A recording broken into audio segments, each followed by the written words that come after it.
Kita ini transformasi digitalnya mungkin agak ekstrim ya, bisa dibilang agak ekstrim. Kan orang bilang katanya sekarang udah data itu kan emas baru gitu ya. Nah, memang betul gitu. Jadi Big data ya, Pak? Big data. Kata para pakar kalau kelas menengah itu adalah kelas yang sangat demanding. Seringkali perubahan sosial itu datang dari kelas menengah. Ini juga menjadi dorongan kepada industri untuk terkait keterbukaan, terkait tata kelola yang baik. Kalau kita memaknai masalah, komplain, problem dengan positif, maka akan melahirkan peluang-peluang baru. Saya sangat meyakini setiap problem, setiap masalah, setiap krisis, setiap resesi itu hanya cara untuk melahirkan pemenang-pemenang. Ketika saya misalkan menerima menjadi pimpinan di Tugu Insurance ini, saya punya value untuk perusahaan, tapi saya punya value personal yang memang yang dua value ini tidak bertabrakan.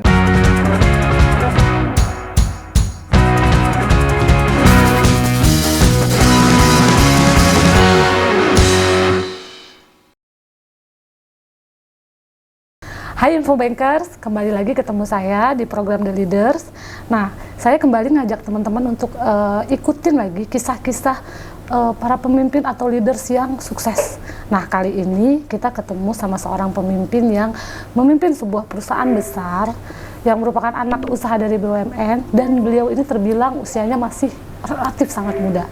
Nah, bagaimana kepemimpinan beliau? Bagaimana kisah suksesnya dan leadership-nya? Yuk, kita langsung ngobrol aja. Saat ini saya sudah bersama dengan Pak Tatang yang merupakan Direktur Utama Tugu Insurance. Mungkin juga kalau teman-teman Infobanker sudah banyak yang tahu, Pak. Udah banyak yang kenal sama Bapak karena Bapak ini bukan yang orang baru gitu loh. Bukan orang baru di industri asuransi ya, Pak ya. Gitu. Gimana Pak, sehat Pak? Alhamdulillah sehat, cuman agak bengkak dan jerawatan ya. Saya juga heran kenapa pipi saya sekarang tambah bengkak dan jadi muncul jerawat. Tapi so far semuanya alhamdulillah sehat. Tenang Pak, kalau jerawat sekarang udah banyak solusinya Pak. Solusinya ada. Sudah banyak solusinya. Gak sebut merek tapi di sini. Nggak sebut merek Pak. Oke.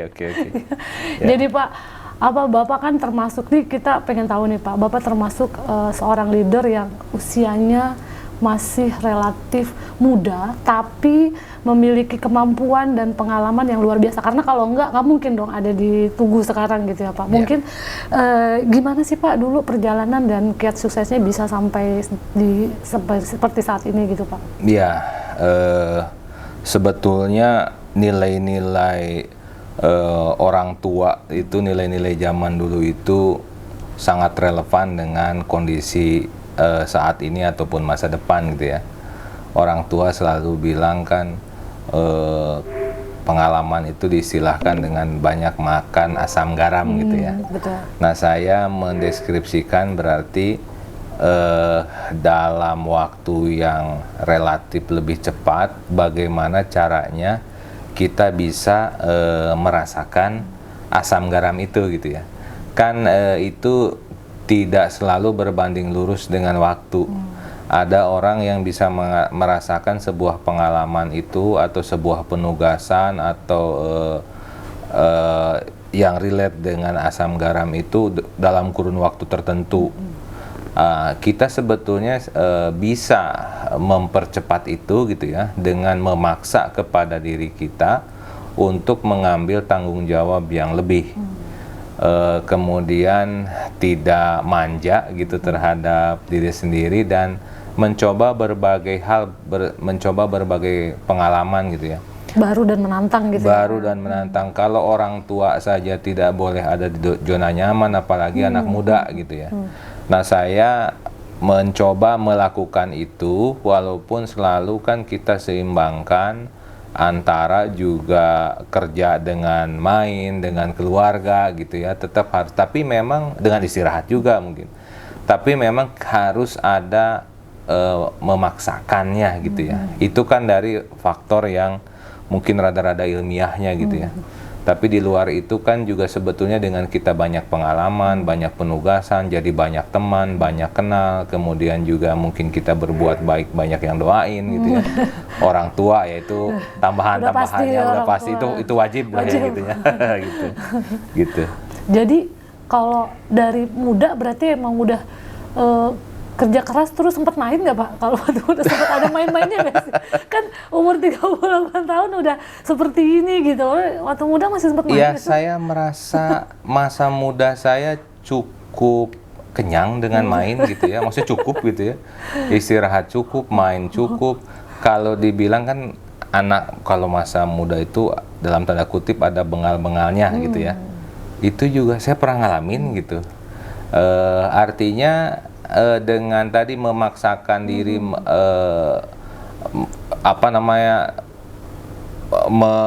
melewati batasan atau limit itu sebetulnya juga dalam konteks hal lain termasuk juga mengefektifkan waktu untuk main gitu. Jadi kalau dibilang main-main, saya punya banyak hobi yang pernah dilakukan walaupun sekarang mungkin ada beberapa yang udah nggak bisa, udah nggak sempat gitu. Iya. Jadi yang penting seimbang ya Pak. Yang penting seimbang gitu ya. Jadi apa Pak hobinya Pak? Wah, ini jadi langsung ditanyakan hobi ya. Ya, jadi kalau hobi saya pernah punya hobi dulu olahraga misalkan main basket. Itu juga diawali dari komik. Komik Jepang dulu ada namanya Harlem Beat. Itu tentang seseorang yang tadinya tidak bisa, yang lain itu bisa basket itu latihan dari kecil, dia itu baru udah SMA atau apa baru latihan tapi jadi jago gitu. Nah, saya juga belajar basket justru ketika SMA gitu dan menjadi hobi. Kemudian karena SD SMP belum gitu ya, belum itu. Kemudian artinya saya baca komik juga iya dong gitu. Kalau yang lain misalkan main PS, main zaman saya dulu misalkan Counter Strike gitu ya, main gitu ya. Terus strategi sepak bola yang kayak CM ya, Championship Manager gitu ya, atau sekarang FM namanya ya, Football Manager kalau nggak salah. juga ada ya, Soccer Manager. Itu juga saya main gitu ya, jadi bisa juga saya ketiduran sambil main itu gitu ya, saking lamanya. Jadi kemudian juga saya punya hobi selam. Saya cukup punya ya cukup lumayan lah jam menyelam gitu ya. Itu ada sertifikasinya ya Pak? Ada sertifikasinya dan saya juga punya sertifikasinya. Kemudian kayaknya kan karena juga di kuliah saya ada kuliah pilihan dulu selam. Dan kalau nggak salah saya yang nilai A itu ya cuman renang, selam, KKN misalkan gitu ya. Yang kayaknya yang teori-teori atau yang tulisan itu paling banter AB lah gitu, nggak ada yang A gitu. Cuman renang dan selam itulah yang A gitu. Tapi kalau zaman dulu udah olahraga selam kayaknya emang nggak menjadi pilihan banyak orang sih Pak. Iya, sampai sekarang pun kan banyak orang yang hobi renang pun belum tentu selam. Ya.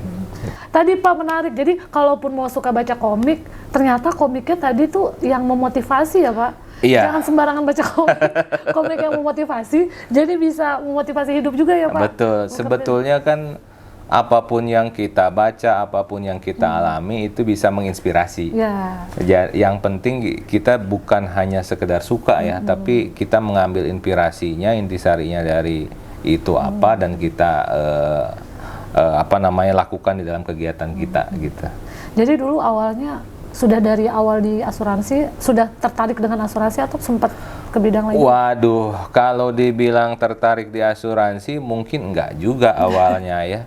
Malah nggak tahu kali ya Pak? Malah nggak tahu karena saya juga nggak ada keluarga yang juga di asuransi, kemudian juga sebagaimana umumnya masyarakat Indonesia mungkin yang pengetahuan tentang asuransinya masih rendah waktu itu. Jadi tidak ada tuh cita-cita mimpi saya jadi pegawai asuransi begitu ya. Tetapi pada waktu itu kan awalnya sih sebetulnya karena jurusan saya kan jurusan umum gitu ya. Saya kan ilmu kelautan. Kemudian saya lihat kalau ke bidang profesional itu shortcut yang bisa saya lakukan adalah dengan mencari program-program manajemen trainee dan lain sebagainya gitu ya. Jadi saya hanya merating company yang bagus, industri yang oke, dengan entry yang tidak terlalu dari bawah. Saya bikin ketika lulus gitu ya, di luar pekerjaan di bidang kelautan, hal lain atau industri lain saya membuat standarisasi itu gitu. Jadi saya nggak lihat insurance-nya waktu itu, tapi saya melihat bahwa program MT itu adalah program yang bagus dan efektif, dan company yang saya lamar waktu itu saya baca-baca adalah company yang bagus lah gitu. Jadi tanpa sebetulnya lebih jauh tentang asuransinya gitu. Ternyata jadi ini trik juga nih teman-teman. Ini trik juga loh yang masih mau mulai berkarir ya Pak. Ya. Jadi tetap kita kita kan selalu memperbincangkan kesesuaian antara kuliah dengan dunia pekerjaan gitu ya. Lagi-lagi yang bisa kita ambil adalah kita sebagai objek gitu ya. Objek artinya mahasiswa gitu ya. Orang yang diberi pelajaran tentu tidak bisa merubah sistem pelajaran. Yang kita bisa lakukan adalah mengambil intisarinya dari pelajaran itu apa. Nah, kemudian tadi kita mendefinisikan kelebihan kita apa dan membuat indikator-indikator dan target lah gitu ya. Dan target itu pasti kadang-kadang kita bingung kan, kita mau kemana gitu ya. Itu benar banget Pak. Yang penting kalau indikator udah ada, mana yang masuk indikator ya itu berarti paling tidak kan jadi agak lebih lebar lah gitu. Tapi nggak sembarangan gitu. Ya. Jadi itu triknya ya Pak ya. Iya. Jadi kalau mulai suka sendiri sama asuransi itu kapan Pak? Iya, mungkin kalau dibilang tertarik atau cinta pada pekerjaan pertama, bukan pada pekerjaan pertama. Itu bisa dibilang ya saya waktu paling tidak training kedua atau ketiga, artinya di bulan pertama saja saya sudah menemukan banyak pertanyaan, banyak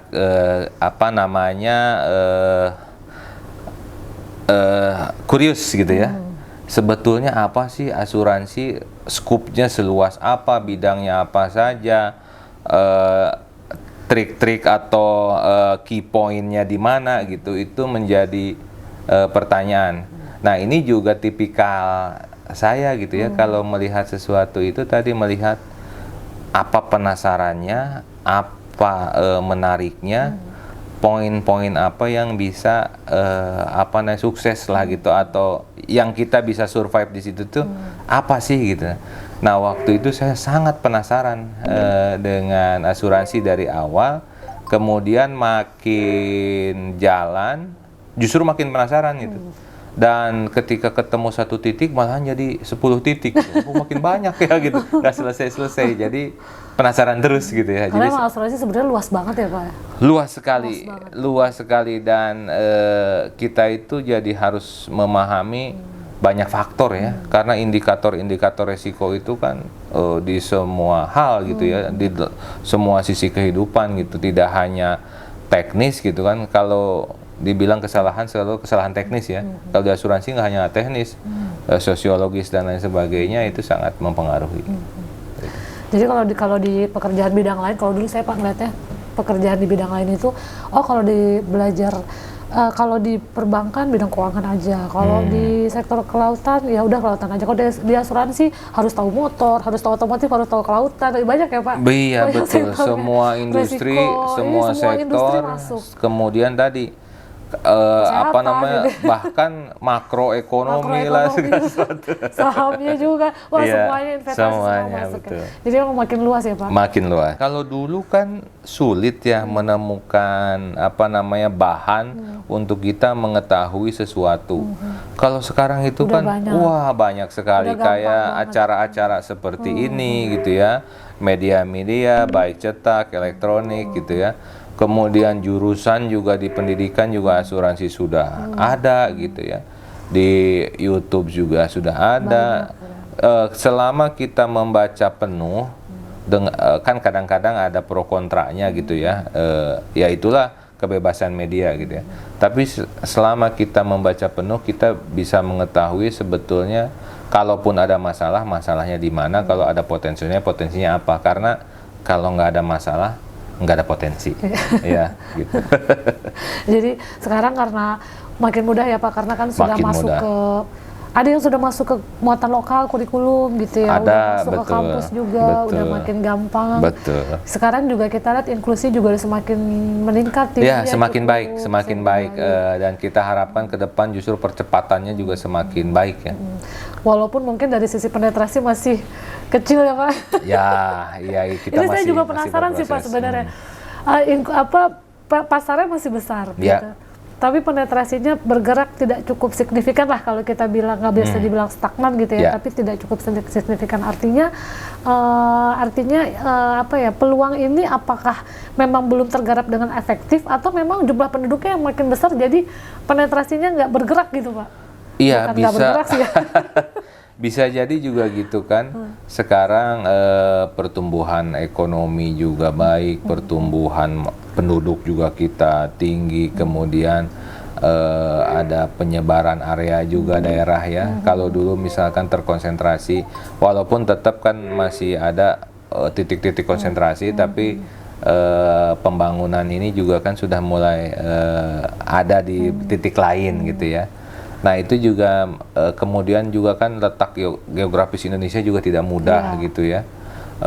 Dan kita memahami bahwa asuransi ini kan istilahnya uang kecil ya. Nah hal-hal itu yang menyebabkan memang program-program untuk peningkatan literasi dan edukasi masyarakat itu memang jadi kendala gitu ya. Tapi dengan sekarang digital era ini, nah mudah-mudahan itu mempercepat ya. Ada digital era. Kemudian kedua ada peningkatan kemampuan daya beli. Kalau kita melihat analisis ekonomi kan kelas menengah meningkat, daya beli meningkat. Mungkin yang tidak tadinya asuransi itu adalah layer kesekian di dalam pengeluaran gitu ya, atau mitigasi resiko. Nah dengan kemampuan yang naik mungkin layernya naik, jadi tadinya misalkan kelima mungkin nanti akan jadi ketiga. Nah dengan itu maka peningkatan penetrasi juga akan baik lah, makin tinggi. Tadi bicara soal Bapak bilang literasi semakin mudah gitu karena sekarang semua sudah terdigitalisasi. Ya. Nah, Tugu Insurance sendiri juga kan cukup fokus nih Pak dengan transformasi digital. Ya. Mungkin boleh diceritakan Pak, seperti apa nih sampai saat ini? Wah, kita ini transformasi digitalnya mungkin agak ekstrim ya, bisa dibilang agak ekstrim. Karena kita melakukan perubahan bahkan dari core system, core finance system, kemudian juga bagaimana juga kanal-kanal tadi komunikasi dengan masyarakat, kanal-kanal distribusi pemasaran itu juga kita masifkan, apalagi dengan banyaknya ketentuan-ketentuan, perubahan ketentuan ya yang memang mengharuskan juga perubahan digitalisasi itu. Kemudian juga kan ada efisiensi tadi gitu ya, efisiensi proses ya, bukan hanya biaya. Orang sekarang itu lebih berharap proses itu lebih cepat gitu kan. Nah jadi itu yang menyebabkan kita sekarang melakukan perubahan yang sangat ekstrim, yang mudah-mudahan baik itu dari konteks komunikasi dengan masyarakat, dengan nasabah lebih baik, dalam konteks pengelolaan keuangan dan resiko di internal juga lebih baik, kemudian potret atas resiko dan potensi masa depan juga bisa lebih mudah untuk membaca. Harapannya begitu. Kan orang bilang katanya sekarang udah data itu kan emas baru gitu ya.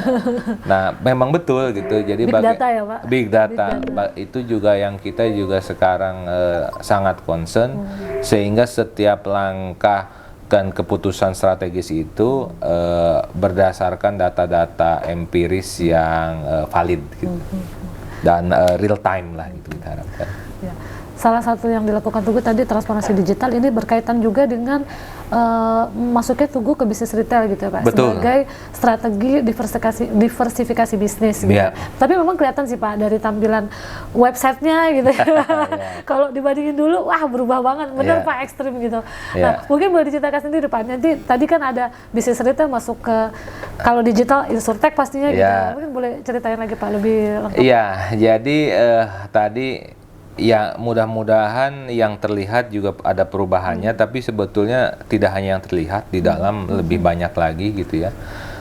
Kita juga masuk ke bisnis retail setidaknya, atau fokus ke bisnis pengembangan bisnis retail setidaknya dari 2018 ya.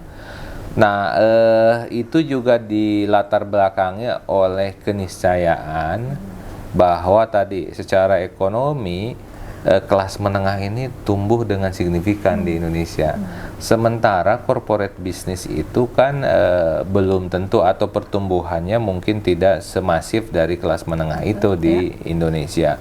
Oleh karena itu, untuk mengoptimalkan potensi bisnis bagi pengembangan Tugu, apa boleh buat, memang kita juga harus masuk ke bisnis retail gitu. Tapi memang berbeda nih polanya gitu ya, yang corporate sama retail gitu ya. Berbeda banget ya Pak. Sangat berbeda. Saya karena tadi orang kelewatan suka bilang, ibaratnya kita menangkap ikan. Kalau biasanya kita mancing tuna, sekarang kita harus jalateri. Jadi dari alatnya saja sudah beda. Yang satu dipancing, yang satu dijala gitu ya. Servisnya juga beda Pak. Servisnya beda. Bagaimana kita portofolio manajemennya jadi lebih baik, atau kalau dalam konteks pakaian mungkin gitu ya. Yang satu itu tailor made ya, kayak Anne Avanti misalkan bikin baju diukur di apa gitu ya.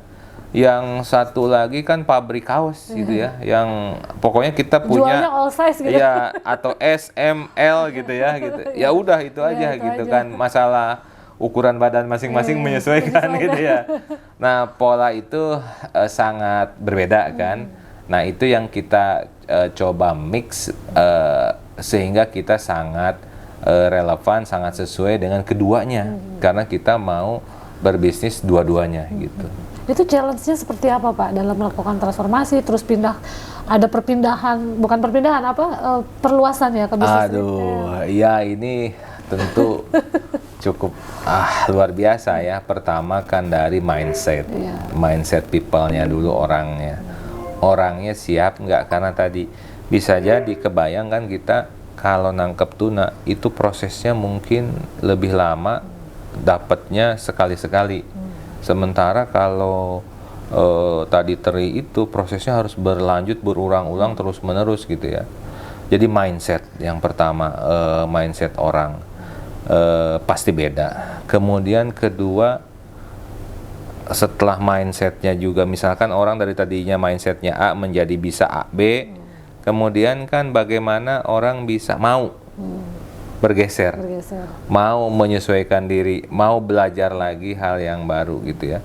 Kemudian tentu support system tadi, support systemnya juga beda, halnya standar operasinya juga beda, SOP-nya beda gitu ya. Jadi ini mungkin bisa dibilang lebih mudah membangun perusahaan baru dibandingkan mentransformasi yang biasa A bukan menjadi B, tapi yang biasa A tetap melakukan A ditambah B. Jadi ya kebayang. Dan Tugu juga udah lama sekali memang besar. Maksudnya besarnya itu kan di korporat ya Pak. Besar sekali di korporat. Betul. Ya. Itu juga yang menjadikan ada panggilan juga tadi kenapa kita ke retail ya. Karena kan kita perusahaan besar.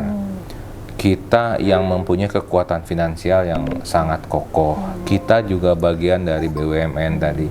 Maka ada panggilan bagi kita untuk kekokohannya kita, kekuatan finansialnya kita, layanan di kita itu bisa dirasakan bukan hanya korporasi, tapi lebih banyak masyarakat Indonesia. Itu dalam konteks kita bagian dari BUMN-nya. Iya, betul juga ya Pak. Ya. Ya Pak, tadi kan kita tahu tadi sudah disebut juga Tugu sekarang masuk ke bisnis retail, tapi memang kalau dilihat dari kinerja keuangan itu kan kontribusi terbesar masih ke lini bisnis yang itu ya. Betul. Pak, energi, kemudian ya fire ya Pak. Iya, ada. Nah, ini bagaimana Pak sekarang secara komposisi gitu? Apakah sudah ada perubahan, maksudnya retailnya udah mulai naik atau? Iya, kalau dari pertumbuhan, retail ini masih tumbuh cukup baik. Tetapi untuk mengejar share di korporasi, tentu kan dia harus tumbuh berlipat-lipat gitu ya. Untuk mendapatkan share, bayangkan bisnis yang secara share masih di bawah 10%. Artinya kalaupun dia tumbuh 50% pun dengan yang korporasinya tumbuh 10% masih jauh kan ngejarnya gitu ya. Jadi kalau pertumbuhan kami bersyukur, kami berbahagia masih ada pertumbuhan positif. Tapi kalau dari segi share memang masih sekitar 10-12%-an. Tetapi lagi-lagi karena tadi potensinya ke depan sangat besar, sangat baik, saya seringkali bertanya ke diri sendiri dan ke teman-teman gitu, apakah perubahan itu lebih baik ketika kita nyaman atau ketika kita dipaksa berubah gitu ya? Nah, kalau Pak Tatang pasti karena harus dipaksa. Tadi udah ada bocoran. Ya, di awalnya kan mesti dipaksakan ya. Nah, kebayang kalau kondisi Tugu lagi susah, maka perubahan itu akan lebih susah lagi, ya. Karena finansialnya juga lagi nggak mendukung gitu ya. Nah, ya bagaikan investasi, kita harus melakukan perubahan ini atau nanem ini di saat kita panen yang lain mungkin, sehingga suatu saat kita akan panen juga ini gitu. Daripada udah nggak ada yang dipanen, kita harus nanam, pusing gitu. Tapi selain memberi manfaat juga Pak, ketika masuk ke bisnis retail juga sebenarnya kalau bisnis retail itu kan mengedukasi, karena orang per orang ya Pak ya. Betul, betul. Dan komplainnya pun kadang direct ke saya aja. Oh gitu Pak? Iya, maksudnya kebayang kalau korporasi komplain, misalkan ada komplain direct ke kita itu kan karena akunnya dikit ya.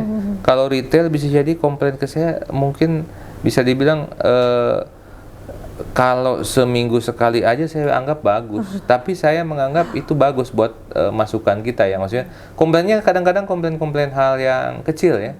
Tapi itu siapa Pak yang langsung komplain ke Bapak? Itu kan kan saya ada sosial media juga ya. Oh iya. Kadang-kadang direct di situ, misalkan ya hal yang sederhana, tapi kita tidak bisa menyederhanakan itu. Dan itu jadi masukan yang baik bagi kita. Kan kebayang dulu yang komplain itu kan hal-hal yang berat gitu ya. Sekarang hal-hal yang sederhana aja sampai gitu. Tapi itulah esensi bisnis retail. Tapi itu juga esensi kelas menengah katanya. Kata para pakar kalau kelas menengah itu adalah kelas yang sangat demanding.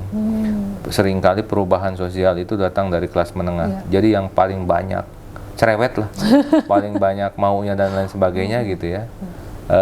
Memang dasarnya begitu, dan itu yang melecut perbaikan bagi kita gitu. Tadi ada komplain di sosial media. Nah, sosial media ini sekarang kan juga menjadi satu tools ya Pak. Betul. Digital marketing, kemudian juga networking gitu ya, komunikasi gitu. Kalau menurut Bapak sendiri sebagai seorang leader, seberapa besar atau seberapa perlu sih Pak peran media sosial gitu? Wah, kalau saya kira ini penting sekali ya di dalam kehidupan saat ini. Ini ibarat kan kita punya tools, jadi saya anggap sosial media itu sebagai tools. Kita punya tools untuk kita bisa mengembangkan sosial kita, jaringan kita gitu ya, komunikasi kita gitu. Dan kalau tanpa media sosial kan effortnya luar biasa, biayanya luar biasa gitu ya. Jadi ini adalah tool yang sangat baik. Yang penting kita membawa realita ke dalam media sosial ini. Jangan realitanya apa, media sosialnya apa. Itu banyak nih Hoax ya. ya, Pak, hoax. Ya, hoax ya. Di dunia nyata apa, di media sosial apa. Yang paling penting itu adalah kita menampilkan dunia nyata di media Di media sosial. sosial. Gitu. Iya. Jadi tergantung bagaimana memanfaatkan gitu ya Pak. Iya. Bagaimana memanfaatkan media sosial. Gitu. Iya. Nah, tadi bicara soal media sosial kan mungkin bukan di industri asuransi umum gitu, tapi kita kemarin dengar ada beberapa kasus yang juga mencuat itu karena media sosial gitu. Iya. Nah, ini kita kaitkan dengan reputasi sebuah perusahaan gitu Iya. ya Pak. Ini menjadi satu challenge ya Pak Iya. buat perusahaan asuransi walaupun Betul. mungkin bukan asuransi umum gitu Iya. ya. Ya ini menjadi challenge. Nah, kedepannya lagi ada challenge juga kita dari sisi kinerja asuransi itu ada ancaman resesi. Nah, ini banyak Iya. challenge. Nah, Bapak Betul. melihat prospeknya bisnis asuransi dengan berbagai tantangan ini itu seperti apa Pak? Iya. Tadi prinsipnya saya melihat bahwa berbagai permasalahan itu adalah melahirkan peluang gitu ya. Jadi kalau kita memaknai masalah, komplain, problem dengan positif, maka akan melahirkan peluang-peluang baru. Demikian juga di industri asuransi ya. Kita tentu tidak bisa menafikan tadi media sosial.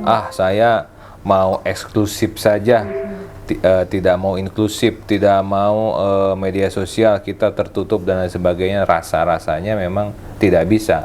Ini udah sebuah keniscayaan. Yang paling penting adalah kita mempersiapkan itu dan kita dewasa untuk menghadapi tadi permasalahan, komplain untuk perbaikan. Nah, ini juga menjadi dorongan kepada industri untuk terkait keterbukaan, terkait tata kelola yang baik, gitu ya. Kan seringkali permasalahan itu ada karena misinformasi, jadi informasi yang tidak sesuai antara perusahaan dengan customernya, misalkan, ataupun adanya fraud. Jadi, saya kira permasalahan-permasalahan lebih banyak di dua hal itu. Yang pertama memang komunikasi, yang kedua adalah masalah fraud gitu ya. Nah, tapi tadi kalau kita misalkan masalah komunikasi kan bagaimana kita memperbaiki komunikasinya, bukan menutup saluran komunikasinya, tapi memperbaiki komunikasinya. Keterbukaannya kita lakukan, perbaikan prosesnya kita lakukan, dan yang penting tadi good corporate governance-nya kita kita sangat-sangat concern lah dengan itu untuk diterapkan gitu ya. Nah, kemudian terkait dengan resesi lah, permasalahan-permasalahan yang ada itu tiap masa itu ada. Tiap periode ada. 10 tahun sekali ya. Ada yang bilang 10 tahun sekali, ada yang bilang makin sini makin cepat. Ya, tadinya 40 tahun dulu kan ada teori 40 tahun sekali, kemudian ada 10 tahun, sekarang jadi kemudian lebih cepat katanya. Kemudian saya kira uncertainty itu kan makin tinggi, katanya VUCA itu makin terlihat. Artinya kapan saja bisa terjadi. Jadi kalau dulu periodik, sekarang nggak periodik lagi gitu kan. Jadi asimetris mungkin gitu ya. Dari situ sih yang paling penting adalah terkait dengan masa depan gitu ya. Dan yang paling penting pertama kita mitigasi resiko, preventif. Kemudian yang kedua, saya sangat meyakini setiap problem, setiap masalah, setiap krisis, setiap resesi itu hanya cara untuk melahirkan pemenang-pemenang gitu. Jadi ada kalanya ada yang tumbang, tapi itu kayak apa, ujiannya lah gitu ya. Seleksi alam ya Pak? Seleksi alam itu finalnya mungkin gitu ya, seleksi alam yang sangat guncangan. Ya, kalau yang lulus bisa jadi kayak Bapak gitu nih, Yang gagal mungkin ya udah sangat yang tewas gagal, gitu. kayak ada di sini kayaknya. Ya artinya itu sunatullah ya. Jadi kalau menurut saya sih jangan khawatir dengan hal yang gitu. Yang penting kita mempersiapkan diri. Justru di saat-saat seperti itu melahirkan. Karena kalau nggak dinamis ya, begitu-begitu saja, maka sudah jelas. Saya memaknai bahwa permasalahan, resesi, krisis itu seperti itu. Jadi hanya akan membuat pemenang baik itu pemenang existing yang tadi bisa mempersiapkan diri dengan baik, atau pemenang baru. Bisa jadi ada pemenang baru gitu. Jadi tetap optimis ya Pak dengan prospek sangat optimis, sangat optimis. Tadi sebetulnya kan di luar kondisi makro tadi ada juga nih yang di internal asuransi. OJK beberapa saat ini kan sedang ada rancangan peraturan tentang kenaikan modal minimum. Ada implementasi PSAK 74 atau FRS 17. Itu ketidakpastian ekonomi, ada kondisi politik dan lain sebagainya. Ada juga isu deglobalisasi. Jadi kalau kita lihat sekarang, dulu negara-negara promotor globalisasi aja, sekarang kebijakannya sudah terlihat mencerminkan deglobalisasi gitu ya. Artinya ini kan ancaman-ancamannya cukup nyata. Yang penting bagaimana kita mempersiapkan diri sehingga kita menjadi pemenang. Jadi kuncinya adalah siap ya Pak. Dan tadi harus dipaksa Pak. Harus memaksakan diri gitu ya, Karena itu yang bisa bikin kita bisa jadi Tapi pemenang. saya harus kasih note juga, memaksakan diri dengan happy. Jadi jangan memaksakan diri terus jadi susah gitu. Enggak kok, ada cara memaksakan diri dengan Gimana happy. caranya Pak? Gimana caranya ya? Ya, kita menikmati proses. Jangan jangan fokus pada hasil. Karena tidak akan pernah ada hasil. Karena kalau kita menikmati proses, hasil yang satu itu hanya batu loncatan untuk hasil yang lain ya. Jadi nggak ada di dunia ini, nggak pernah ada hasil. Kita hanya berproses dari proses satu ke proses yang lainnya. Kalau dibilang saya di posisi saya sekarang ini hasil nggak? Iya, hasil dari proses yang lalu, tapi merupakan proses yang ke depan gitu ya. Bisa jadi lebih baik, bisa jadi enggak. Bisa kelihatan di luar, bisa kelihatan di dalam. Maksudnya lebih baik enggaknya itu kan banyak indikator ya, tergantung tujuan kita apa gitu. Ya, tadi Bapak juga menyinggung soal regulasi OJK. Kita bicara P2SK gitu. Nah, sebenarnya memang kita nggak usah ngomongin yang berat-berat itu lah Pak ya. Tapi arahnya memang sepertinya OJK tuh ingin membuat asuransi diatur, menerapkan, mengimplementasikan ya best practice kemudian di internasional gitu ya. Betul. Lebih transparan tadi Bapak bilang, lebih GCG gitu. Mungkin kalau buat Tugu sendiri mah udah nggak ada masalah ya Pak, karena udah GCG gitu. Iya, kita. Iya, Bapak harapannya apa sih Pak secara industri gitu? Kalau Tugu pasti udah nggak ada masalah lah, karena sudah IPO pasti udah GCG, udah transparan. Betul, gitu. Tapi juga tetap ada tantangan tadi karena yang kita capai saat ini adalah proses untuk selanjutnya. Tidak pernah berpuas diri kan. Jadi kalaupun kita dalam posisi saat ini sekarang kan banyak juga perusahaan yang tadinya bagus tiba-tiba nggak bagus ya. Tadinya kuat tiba-tiba nggak kuat. Tadi nggak ada siklus loh, ini masalah bisa sewaktu-waktu gitu ya. Nah itu yang membuat kita harus selalu waspada. Tapi saya berharap memang bagi industri asuransi kalau memang kita mau meningkatkan penetrasi, kemudian bagaimana kemaslahatan, kemanfaatan industri ini bisa dirasakan oleh banyak orang, bagaimana nilai-nilai yang sangat baik dari asuransi itu bisa diterapkan ya. Saya berharap ini bisa kita sama-sama ke depan sehingga industri asuransi itu bisa lebih baik bagi pemain industrinya di dalam maupun bagi masyarakatnya gitu ya. Ya kita sih dukunglah positif aturan-aturan yang menuju ke arah perbaikan industri. Nah, salah satu juga yang kita tahu mengemuka dari Undang-Undang P2SK adalah lahirnya lembaga penjamin polis gitu ya. Ya. Nah, ini kan sebenarnya kalau buat industri asuransi udah lama sekali gitu. Betul. Dan banyak wacana gitu ya Pak. Betul. Banyak wacana.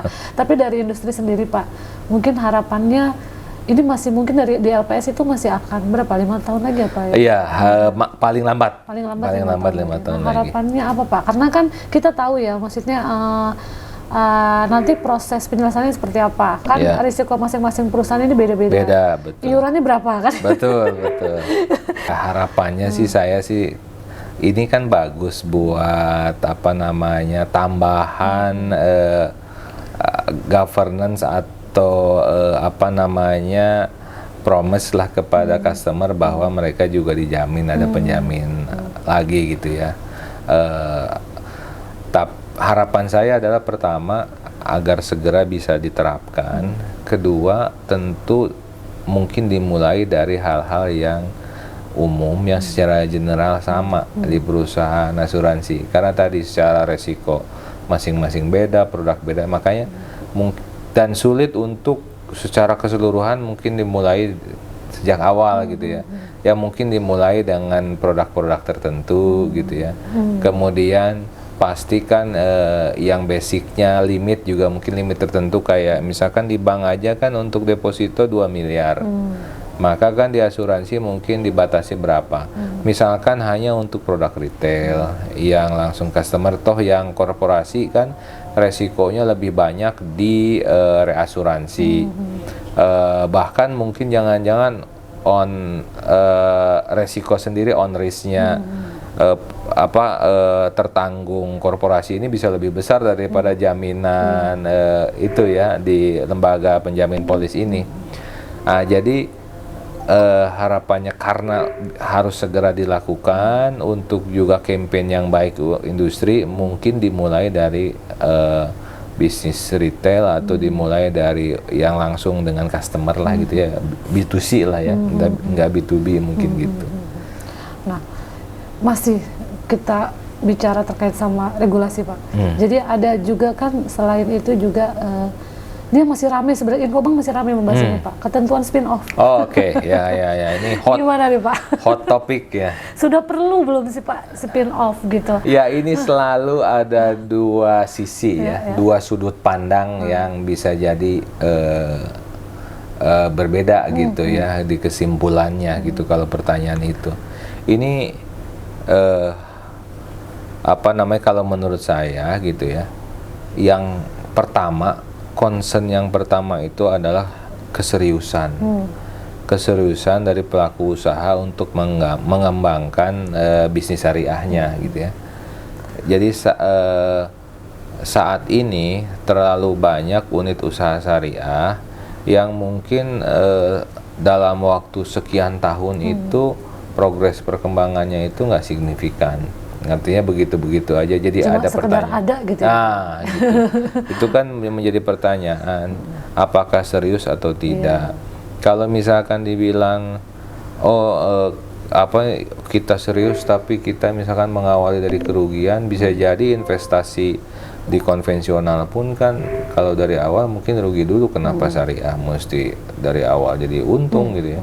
Ya artinya pandangan bisnis kan tetap sama ya, mau syariah mau konvensional.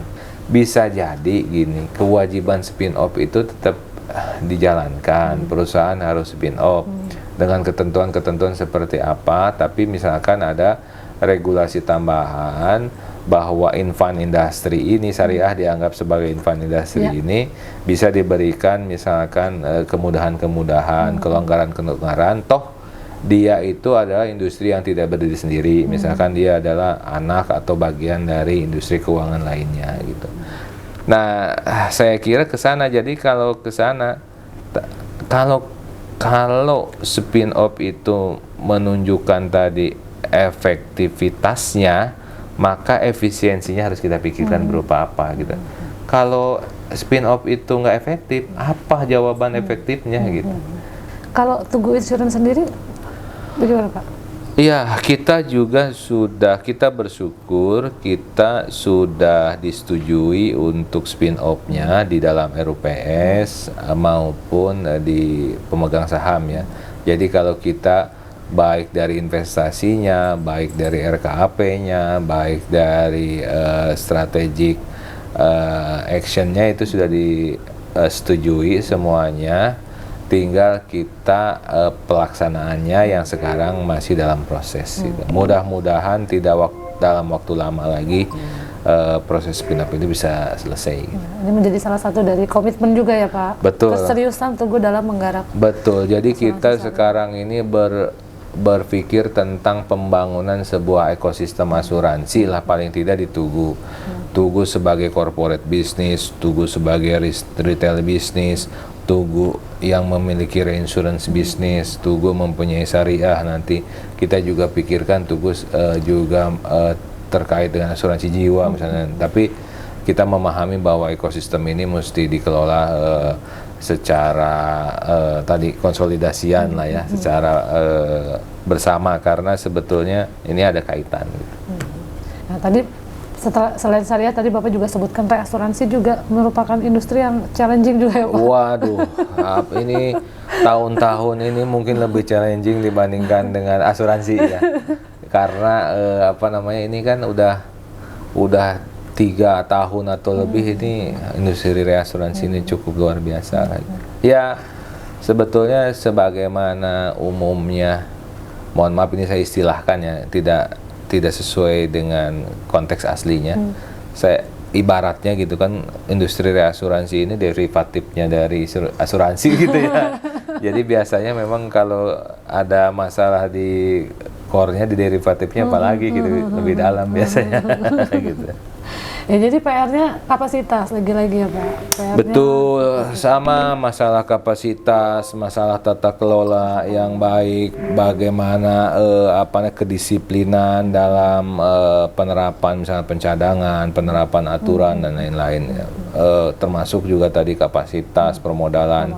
Ya masih di situ juga masalahnya. Jadi kalau Tugu sendiri arahnya untuk bisnis reasuransi gimana Pak? Ya saat ini kan kami sebagai pemegang saham mayoritas dari salah satu perusahaan asuransi Tugure kan, kita berkomitmen untuk penguatan terhadap Tugure dan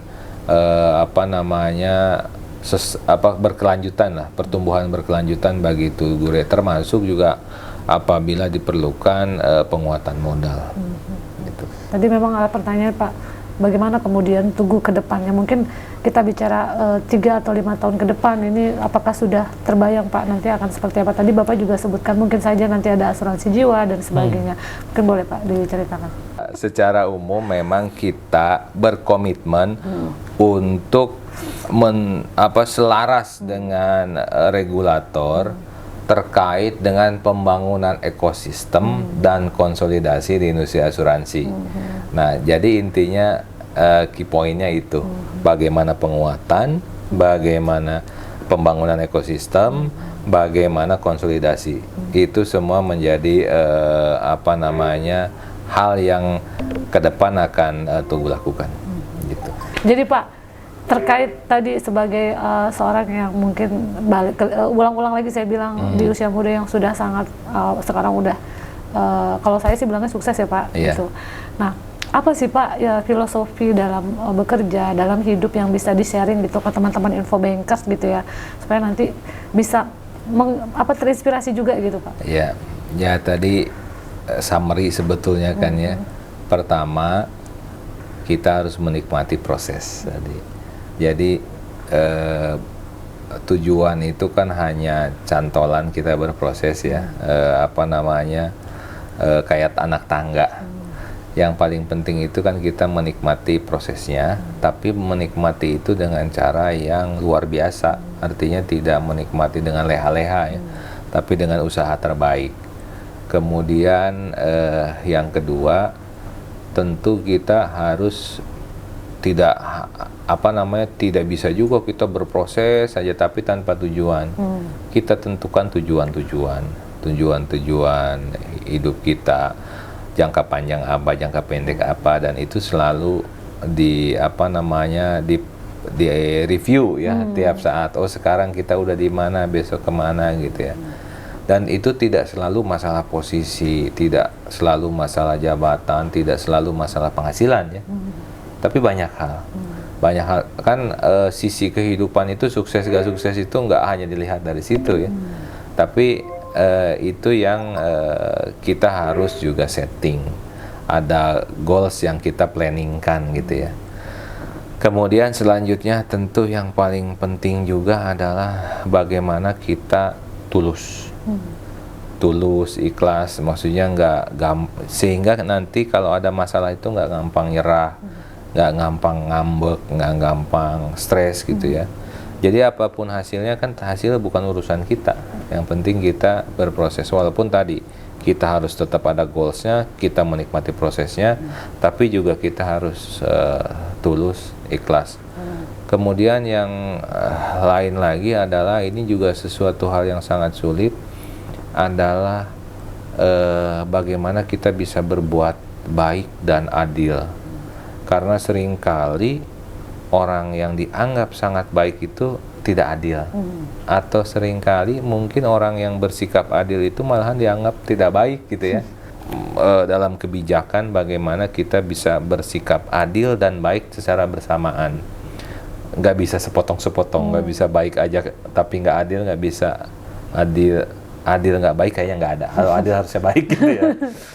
Nah, yang dengan itu maka kita bisa bersosialisasi dengan semua orang, kita bisa punya standpoint yang jelas. Jadi kan kita dituntut untuk punya sosialisasi, punya banyak teman, punya banyak kenalan, punya banyak relasi juga. Banyaklah yang memberikan pidato atau bikin buku, salah satu kunci sukses adalah relasi dan lain-lain. Benar. Tapi sebetulnya kan bagaimana mencapai ke sana. Nah, salah satu halnya dari tadi kita berbuat baik dan adil. Karena relasi yang dibangun tanpa itu pasti hancur, nggak akan sustain gitu ya. Reputasi ya, Pak? Reputasi gitu ya. Kalau urusan-urusan yang lain apalagi banyak ya, misalkan bagaimana kita terhadap orang tua, nggak melupakan keluarga juga, balance life gitu ya. Tadi antara keluarga, antara personal kita dengan tanggung jawab. Saya kira itu hal-hal, dan yang paling penting itu juga satu hal lagi adalah menemukan inti dari setiap apa yang kita lakukan. Jadi saya selalu bilang, mungkin ada orang bilang core value gitu ya. Kalau inti dari apa yang kita lakukan, apa yang kita harapkan, apa yang kita proses itu apa sih gitu. Ngejar apa sih, pengen apa sih gitu ya. Nah, ini penting juga untuk biar kita tadi kokoh, kuat gitu. Ada ketika saya misalkan menerima menjadi pemimpinan di Tugu Insurance ini, saya punya value untuk perusahaan, tapi saya punya value personal gitu. Sendiri ya, Pak? Sendiri. Nah, yang memang yang dua value ini tidak bertabrakan gitu ya. Tanpa itu rasanya dengan tantangan yang luar biasa ini nggak bisa bertahan, apalagi kan sering ditanyain juga itu. Terus waktu untuk keluarga, pikirannya. Kadang-kadang dulu misalkan kita pulang seger, sekarang pulang mumet. Kusut. Kusut gitu ya. Nah, hal-hal itu ya tadi, kalau kita nggak dapet value utamanya atau core value-nya itu dari yang kita lakukan, rasa-rasanya nggak akan bisa bertahan, apalagi mau next stage gitu ya. Kalau satu lagi mungkin Pak, leadership menurut Bapak itu yang bagaimana?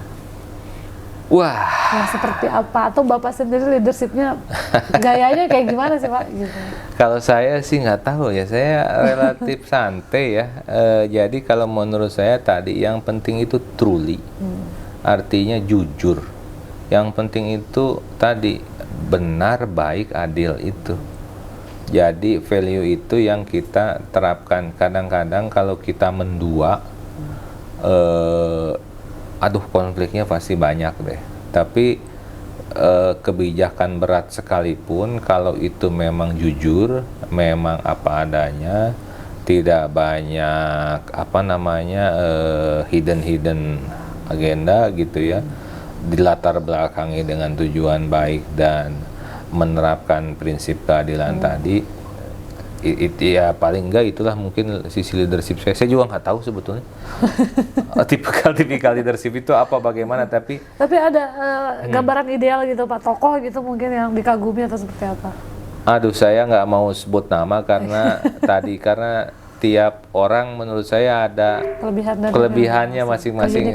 Ya, saya fokus pada si A ini bagusnya ini saya harus begitu, si B bagusnya ini harus begitu. Jadi kalau ngomong tadi yang ideal ya Nabi Muhammad tadi ya, tapi wah jauh banget gitu ya. Mau gimana gitu, tapi mungkin ada pesan kali dari orang tua gitu Pak yang masih diingat sampai sekarang. Iya, kalau orang tua saya, satu pesan orang tua saya yang masih saya pegang adalah bagaimana kita harus belajar dan belajar, terus-menerus belajar. Karena hanya dengan mempunyai ilmu lah, kita bisa merubah hidup kita gitu ya. Hidup kita dan orang lain tentunya. Betul. Jadi ibu saya selalu bilang, pokoknya jangan putus untuk belajar. Baik, terima kasih Pak. Banyak sekali tadi sharing yang juga bisa menginspirasi teman-teman Infobankers. Jadi kita manggilnya Infobankers untuk penonton Infobang TV. Terima kasih sekali atas waktunya Pak. Apa yang kita diskusikan kali ini berharap bisa menjadi inspirasi buat teman-teman semua, baik dari leadershipnya Bapak tadi, dari bagaimana memimpin sebuah transformasi yang sebetulnya challenging ya Pak, nggak sulit tapi challenging ya Pak. Challenging gitu. Lalu tadi kita juga sudah di-sharing bagaimana mungkin nanti kisi-kisi strategi arah bisnisnya Tugu ke depan gitu ya. Baik, terima kasih Pak Tatang. Semoga lain kali kita bisa ngobrol lagi. Mungkin setelah nanti spin off Pak. Oke. Baik teman-teman Infobanker, sekian dari program Leaders kali ini. Saya mengucapkan terima kasih dan sampai jumpa di program Leaders berikutnya. Nah, Pak Tatang bisa menyapa Infobanker. Terima kasih Infobankers. Terima kasih.